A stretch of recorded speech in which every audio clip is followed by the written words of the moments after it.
Bonjour à toutes et à tous, c'est Emmanuel Coria. Dans cette vidéo, je vais vous montrer à quoi servent les tons directs dans Illustrator et je vais vous montrer dans quel cas les utiliser.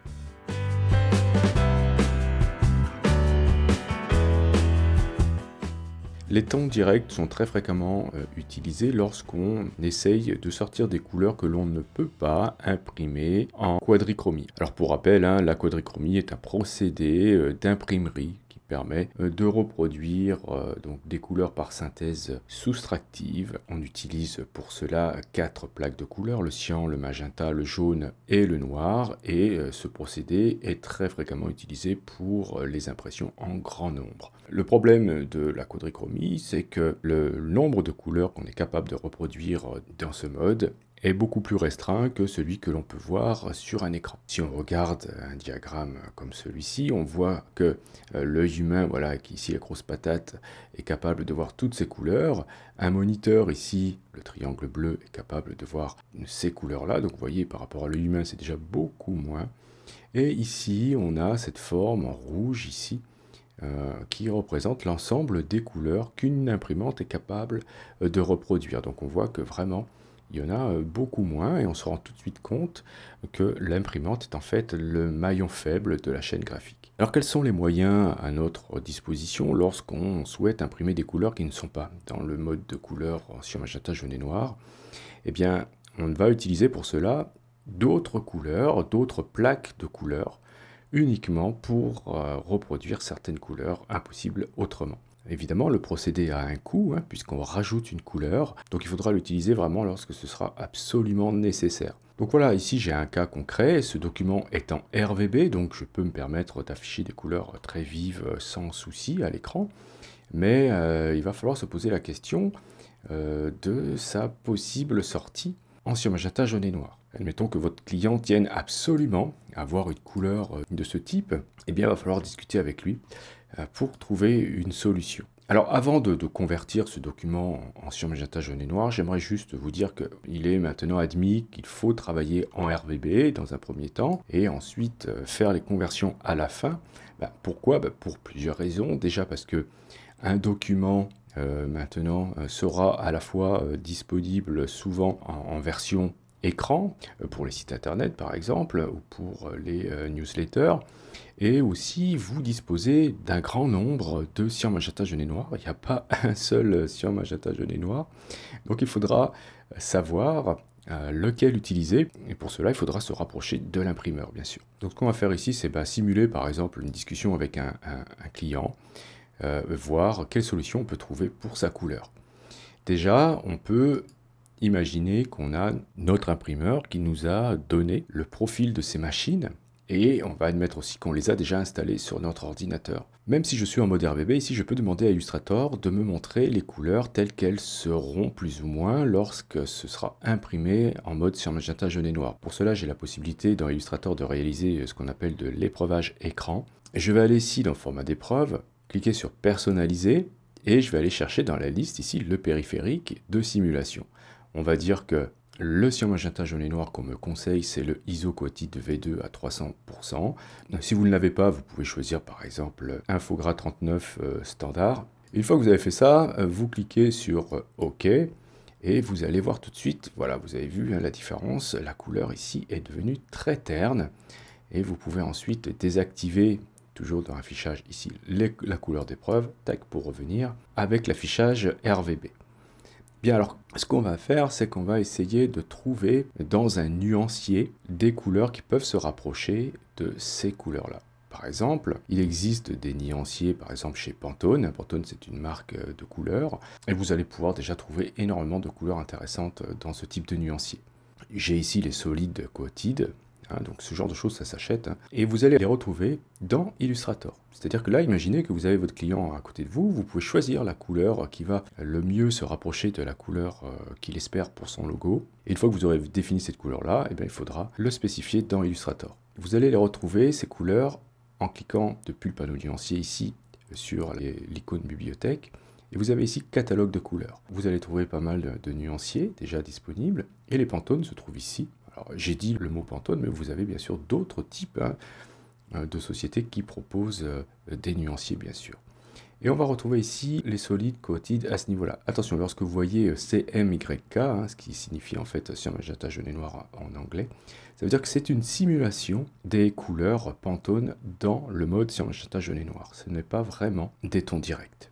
Donc on va aller chercher ici solid coated, hop, et vous allez trouver donc dans cette boîte de dialogue l'ensemble des couleurs présentes dans ce nuancier. Donc on va admettre que voilà, la couleur qui nous intéresse c'est plutôt celle-ci, ou plutôt non, celle-ci. Donc là, j'ai pas le nuancier sous les yeux physiquement, donc je vais dire que c'est celle-ci, ok, et vous voyez que la couleur va s'ajouter ici. On sait qu'on est en présence d'un ton direct car on a un petit point qui s'affiche dans l'angle en bas à droite dans le triangle blanc. Très bien, donc j'ai ajouté cette couleur-là dans mon nuancier. Je peux vérifier avec une forme par exemple rectangulaire pour la mettre à côté, donc c'est pas tout à fait exactement pareil, mais on va dire qu'on est en phase de recherche et on va dire que cette couleur-là, voilà, est celle qui se rapproche le plus de celle qu'on avait définie au départ, mais physiquement, c'est-à-dire qu'on est quasiment sûr de pouvoir reproduire cette couleur-là en vrai. Bien, alors maintenant, ce que je peux faire, c'est convertir mon document en cyan, magenta, jaune et noir, puisqu'on va dire qu'on est satisfait de notre choix, et je vais cette fois-ci aller dans édition couleur, et là-dedans, je vais aller chercher dans le cyan, magenta, jaune et noir le profil que m'a conseillé mon imprimeur. Ok ? Alors, si vous ne pouvez pas voir la liste complète ici, c'est parce que vous avez ici plus d'options qui est bleu, donc il faut cocher dessus pour avoir l'ensemble des options, et là, vous aurez la liste complète. Donc ici, moi, je vais retrouver le cyan, magenta, jaune et noir de tout à l'heure. OK. Je vais cliquer sur OK, et lorsque je vais aller dans le menu Fichier, mode colorimétrique du document, si je clique sur couleur cyan, magenta, jaune et noir, eh bien, je vais me retrouver maintenant avec le mode cyan, magenta, jaune et noir défini dans les paramètres couleur. Donc je vais cliquer là-dessus, vous allez tout de suite remarquer la couleur ici. Tac, voilà, elle est redevenue pâle puisque j'ai pas encore assigné mon ton direct. Donc je vais cliquer sur l'objet totalement, je vérifie que c'est bien sur le fond que je vais travailler et je vais cliquer sur cette couleur, le ton direct ici que j'ai défini dans mon nuancier. Tac, ok. Et vous voyez que la couleur reste terne malgré tout. Et oui, car mon affichage, lui, est toujours en cyan, magenta, jaune et noir. Il n'est pas capable d'afficher la couleur de mon ton direct. Alors, comment faire pour bien voir qu'on a la bonne couleur? Vous allez devoir aller dans le menu fenêtre et afficher ici l'aperçu des séparations. Si vous cliquez dessus et qu'ensuite vous cliquez ici sur aperçu de la surimpression, ok, vous allez voir, alors cochez tout ici, voilà, vous allez voir toutes les plaques cyan, magenta, jaune et noir ici présentes, et une plaque supplémentaire pour notre couleur ici. D'accord? Si je décoche l'œil, tac, vous voyez que ça disparaît, et je n'aurai que les autres couleurs. Ici, j'ai juste un texte en noir, tout simple. Ce sera un noir qu'il faudra que je définisse, parce qu'actuellement, c'est un noir en 4 couleurs. Peut-être qu'il faudra le changer, mais bon, ce n'est pas l'objet de cette vidéo. C'était juste pour vous montrer que, voilà, si vous voulez avoir les bonnes couleurs en cyan, magenta, jaune et noir lorsque vous utilisez des tons directs, il vous faudra passer par le panneau aperçu des séparations et cocher ici aperçu de la surimpression. Vous allez le trouver aussi dans le menu affichage ici aperçu de la surimpression, vous n'êtes pas obligé de passer par ce panneau là non plus. Alors je vais vous montrer une autre utilité des tons directs. On peut définir une plaque supplémentaire par exemple, non pas pour une couleur mais par exemple pour un effet, par exemple un effet de vernis sélectif, c'est-à-dire que, admettons, en plus d'avoir une couleur spécifique, on me propose d'ajouter un effet de vernis uniquement sur ces formes colorées. Ici, je vais pouvoir l'indiquer avec une plaque supplémentaire que je vais nommer par exemple vernis. Alors pour cela, je vais sélectionner ici cette forme-là, je vais aller dans le panneau calque, je vais dupliquer hop, ce groupe ici, donc je le glisse ici sur l'icône nouveau, et je vais l'appeler par exemple vernis. Ok. Alors je vais verrouiller sur ce qui est en dessous. Par contre, il va falloir que j'indique ici que cet élément-là a un vernis. Donc pour cela, je vais ajouter un autre ton direct. Je vais cliquer à côté pour désélectionner toutes les nuances ici, pour pas qu'il y ait de nuances sélectionnées. Je vais cliquer ici sur ajouter une nouvelle nuance. Je vais l'appeler vernis. Je vérifie ici que je suis bien en ton direct et je vais choisir une couleur bien visible. Alors je peux me mettre en mode RGB si vous préférez, voilà, pour ce vernis. Je vais cliquer sur OK et je l'ai donc assigné à cette forme. On peut voir qu'elle recouvre ma forme colorée de tout à l'heure. Okay. Et si on me demande d'avoir une légère épaisseur pour être sûr que ça recouvre bien, donc ça c'est pareil, il faudra se rapprocher de votre imprimeur. Je pourrais aller ensuite dans le menu Objet, Tracer, Décalage, et là je vais pouvoir après avoir coché sur aperçu, voilà, indiquer un décalage, soit en points, soit en millimètres, etc. C'est votre imprimeur qui vous l'indiquera, voilà, pour que ça dépasse légèrement de la forme, pour être sûr que ça recouvre bien. Ok? Donc maintenant, ce que vous pourrez faire, c'est vérifier un truc important. Vous allez aller dans le menu aperçu des séparations, cette fois-ci, hop, on va refaire ça comme tout à l'heure, et on va aussi afficher l'aplatissement. Si je coche ici sur rafraîchir, on voit que ici on a bien le vernis qui recouvre l'ensemble, ok, mais si je décoche ici le vernis, tac, on ne voit plus rien. Je vais rafraîchir, on ne voit plus ce qui se passe en dessous. Ben pourquoi? Parce qu'ici il y a une défonce, c'est-à-dire que le vernis va découper ce qui se passe en dessous, et c'est pas du tout ce que l'on souhaite. Alors là, il va falloir indiquer que le vernis arrive en surimpression, c'est-à-dire que ça ne va pas défoncer les couleurs en dessous. Et pour cela, il faut aller dans les options d'objet. Après avoir sélectionné votre vernis, ici, vous allez aller dans le menu fenêtre, options d'objet, ici. Donc moi, je l'avais déjà ouvert, je vais le rouvrir pour vous le montrer. C'est ici. Et je vais dire qu'on va surimprimer le fond. Ok.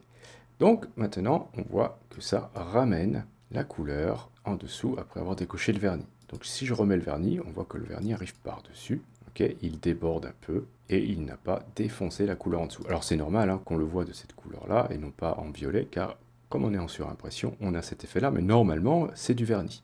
Okay. Après, il faudra bien expliquer à votre imprimeur comment vous avez créé votre document. Mais avant tout, je vous le répète, il faut toujours demander à l'imprimeur comment lui, il fonctionne, car il y a certains imprimeurs qui vous demanderont tout simplement de créer un autre document avec juste l'emplacement du vernis sélectif indiqué en noir et sans le reste, c'est-à-dire qu'il faudra tout simplement, et ce sera encore plus simple comme cela, avoir juste la présence du vernis dans un autre document. Donc ça, c'est à voir avec votre imprimeur. Donc voilà en gros les deux utilisations intéressantes des tons directs dans Illustrator. Je vous remercie d'avoir suivi cette vidéo. Si vous avez des questions, n'hésitez pas à le faire dans les commentaires. Si vous avez aimé et si vous souhaitez soutenir cette chaîne, vous pouvez cliquer sur j'aime et ou sur le lien Utip présent dans la description de la vidéo. Si vous n'êtes pas encore abonné, cliquez sur abonnez-vous. N'oubliez pas la petite clochette pour être averti des prochains cours ou des prochains tutos. Et justement, on se dit à la prochaine pour un autre cours ou pour un autre tuto.